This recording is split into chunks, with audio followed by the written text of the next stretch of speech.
Telephone line पर हमें join किया है पाकिस्तान के फॉर्मर इंटरनेशनल क्रिकेटर पीजे मीर ने, परवेज जमील मीर, जो पाकिस्तान की जानिब से वनडे इंटरनेशनल मैच खेले। लोगों को बहुत कम पता है और बाद में वो पॉलिटिकल एंकर बन गए, लेकिन क्रिकेट बड़े अरसे तक पाकिस्तान में खेले। इनसे बात करते हैं। अस्सलाम वालेकुम पीजे। वालेकुम सलाम। एक साहब ठीक है? बिल्कुल ठीक। मेरे साथ खुर्रम मंजूर मौजूद है। और आप बताइए, आज क्या दिलचस्प मैच हुआ, सनसनीखेज मैच हुआ। दिलों की धड़कन कम और ज्यादा हो रही थी और हम समझ रहे थे पाकिस्तान जीत जाएगा 99 पर 8 आउट करके। क्या कहेंगे आप? देख साहब, ये मैच इस लड़के ने बनाया है, अब्बास। हाँ। Simple match. ये रन इतने ज्यादा नहीं थे, ठीक है। जिस तरह हमारा कोलैप्स होता है उनका भी कोलैप्स हो गया। सही। 6 विकेट्स के बाद मैं समझता हूं कि एक मोमेंटम, जिस मोमेंटम से अब्बास बॉलिंग कर रहा था, हाँ। वो लंच आ गया। लंच के बाद वो मोमेंटम वो चीज नहीं रही जो कि लंच से पहले थी। और ये एक नॉर्मल चीज होती है, आप एक रिदम में चल रहे होते हैं। उसने नॉन स्टॉप मैराथन स्पेल किया 20 ओवर का। But at the end of the day I think ये जो लंच बीच में आ गया, I think that made difference. Chances lunch के बाद भी हमें दो चार मिले, मिस हो गए। ये क्रिकेट में होता रहता है। लेकिन पाकिस्तान ने फाइट अच्छा किया, आप उसको क्रेडिट दो।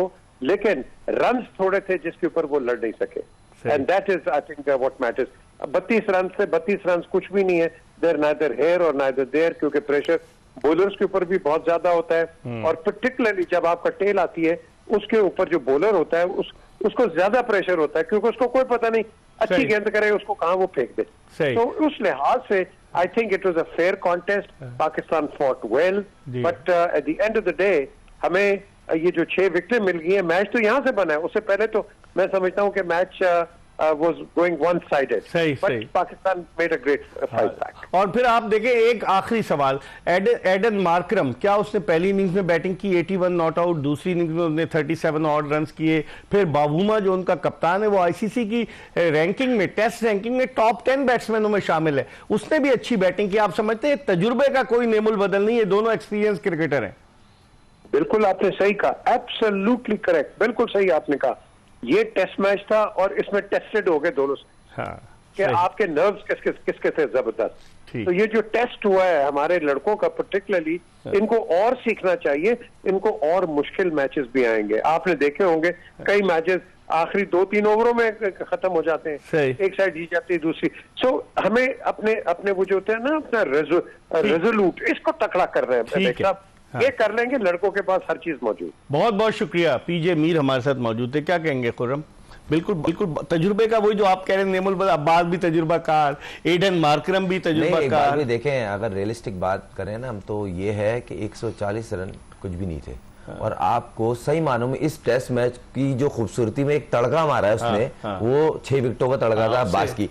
और मेन जो चीज थी, जो प्ले मिस हुई है बॉलें, अनबिलीवेबल। जो उसकी लेंथ थी ना, ऐसा लग रहा था ऑलमोस्ट हर ओवर में 2 से 3 विकेट आउट करेगा वो। लेकिन बिल्कुल बल्ले कभी उसकी प्ले मिस हो रही है, कभी थाई पे लग रही है, कभी आउट स्विंग, कभी इन स्विंग, गेंद सीम हो रहा था। सबसे अच्छी बात उसका जो एरिया था ना बॉल, बहुत अच्छा उसने, ब्रिलियंट। अच्छी। इस पर हम मजीद बात करेंगे और कॉर्बन बोश के हवाले से भी बात करेंगे, जो अपने करियर का पहला टेस्ट मैच खेल रहे थे। 30 साल ऑलराउंडर, जिन्होंने पहली इनिंग्स में बड़ी अच्छी बॉलिंग की, 4 विकेटें ली। दूसरी इनिंग्स में वो 81 रन पर नॉट आउट रहे। और ये वही मैदान है जहां कॉर्बन बोश के वालिद टेरेस्टियस बोश ने अपना करियर शुरू किया था। टेरेस्टियस बोश जो थे, वो जब साउथ अफ्रीका इंटरनेशनल क्रिकेट में वापस आया तो जो पहला टेस्ट मैच खेला वो खेले, और 92 का वर्ल्ड कप भी खेले थे। और जब 33 बरस की उम्र में टेरेस्टियस बोश का इंतकाल हो गया, तो 1.5 साल के बाद उनकी लाश का पोस्टमार्टम किया गया, क्योंकि शुबा था कि उनको जहर दिया गया। इस पर मजीद बात करेंगे। पर जाने से जो कॉर्बन बोश है, उनकी स्टोरी बता रहे थे। उनके भाई इथान बोश भी क्रिकेट खेलते हैं और उनकी फैमिली वहां मौजूद थी। खुर्रम 30 साल की उम्र में उसको डेब्यू कराया गया। जोहान्सबर्ग में उसने पहला वनडे खेला, यहां उसने टेस्ट डेब्यू किया। आप क्या देखते हैं, क्योंकि उसका होम ग्राउंड, जिस तरह उसने पहली इनिंग्स में बॉलिंग की, पाकिस्तान कोई बड़ी इनिंग्स नहीं खेल सका, और फिर दूसरी उसने पहली इनिंग्स में 81 रन नॉट आउट बनाए, उससे भी बड़ा फर्क पड़ा। देखें, अब होम एडवांटेज तो आई, और दूसरी बात ये एक फैमिली को प्राउड फील होता है कि फादर के बाद बेटा भी वो टेस्ट क्रिकेट को रिप्रेजेंट करे, अपने मुल्क के लिए वनडे को रिप्रेजेंट करें। और कहीं ना कहीं उनकी डोमेस्टिक का स्ट्रक्चर इतना अच्छा, इतना स्ट्रांग है कि जो भी प्लेयर 40 फर्स्ट क्लास खेल कर आया है, जो प्लेयर आता है ना वो इतना स्टेब्लिश होता है अपने मेथड में कि उसको आके ना इंटरनेशनल मटेरियल बनने में ज्यादा टाइम नहीं लगता। यहाँ जिस तरह पाकिस्तान टीम का एक पैटर्न है कि कोई अगर समझ में आता है तो एकदम से उसको बनाने पे सब लग जाते हैं। देखे अच्छी चीज है और मिलाना शुरू कर देते हैं। देखे अच्छी चीज है, करना चाहिए, मगर आपको उसको डोमेस्टिक में उसको चाहिए, उसको बोलें कि इसमें परफॉर्म करना आपका पहली प्रायोरिटी। उसके बाद आप यहाँ बनेंगे। और कहीं ना कहीं हम इस चीज में कामयाब हो जाते हैं तो वो मेथड चेंज नहीं होता, मगर उसकी वजह से वो लड़के स्ट्रगल करते हैं जो बाय चांस अवेल नहीं कर पाते कि आपको मिली अपॉर्चुनिटी मगर पीछे आपने इतना रगड़ा नहीं खाया हुआ होता, ये एक्सपीरियंस नहीं होता जिसकी वजह से आप इंटरनेशनल में एक्सपोज हो जाते हैं। जैसे इसने रगड़ा खाया 2014 का जो अंडर 19 वर्ल्ड कप था, उसमें एडन मार्करम कप्तान था, कागिसो रबादा था साउथ अफ्रीका की टीम में, ये जो है कॉर्बिन बोश खेला साउथ अफ्रीका से। और फिर खुरम दिलचस्प बात ये, इसने टेस्ट क्रिकेट में अपनी पहली गेंद पर विकेट हासिल की, शान मसूद को आउट किया। ये दुनिया का 19वां बॉलर है जब से टेस्ट क्रिकेट शुरू हुई 1877 से जिसने अपनी पहली गेंद पर विकेट हासिल की। पाकिस्तान का भी एक बॉलर है जिसने पहली गेंद पर विकेट हासिल की थी और वो इंतखाब आलम थे।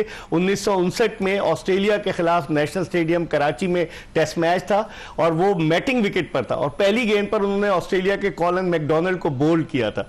पाकिस्तान का एक है, साउथ अफ्रीका के 4 है। लेकिन आप देखिए एक लड़का जो स्ट्रगल करके आया, मुश्किलों से 2-4 हुआ, जब उस पर कॉन्फिडेंस किया तो उसका तजुर्बा उसके काम आया न कि नहीं आया। पहले तो इकबाल भाई आपकी नॉलेज को सैल्यूट है, इतनी माशाल्लाह आपके पास अच्छा नॉलेज है, बहुत नॉलेज है और ये अच्छी चीज है। दूसरी बात ये कि सर मैं इकबाल भाई जैसे मैंने आपको बताया एक ऑनर तो होता है, मेन चीज ये है कि आपको आपके ना क्रेडिट उन्हें जाता है जो डोमेस्टिक से आपको पिक करते हैं कि हाँ ये अब इस लेवल का हो गया है कि हाँ इंटरनेशनल में डालेंगे तो ये इंटरनेशनल मटेरियल की तरफ जा सकता है। तो मेन चीज ये, दूसरी बात ये उसके लिए आपको अपनी डोमेस्टिक को रिस्पेक्ट देनी पड़ेगी। जब तक आप डोमेस्टिक को रिस्पेक्ट नहीं देंगे आप स्ट्रगलिंग फेस पे रहेंगे। ये पूरी दुनिया ही क्रिकेट का एक फॉर्मूला है कि आपकी डोमेस्टिक स्ट्रक्चर अच्छा है तो आपका प्लेयर अच्छा आएगा, अगर आपका एवरेज है तो फिर ऐसी आप स्ट्रगल करेंगे। और ये मिसाल है ऑस्ट्रेलिया के कॉन्स्टेस की जो अंडर 19 से आया, उसने क्या बैटिंग की थी, पहली इनिंग्स में 60 रन बनाए थे। हम एक ब्रेक की तरफ बढ़े, प्रोग्राम का आखिरी ब्रेक है और ब्रेक के बाद खुर्रम मंजूर के साथ दोबारा आपको ज्वाइन करेंगे।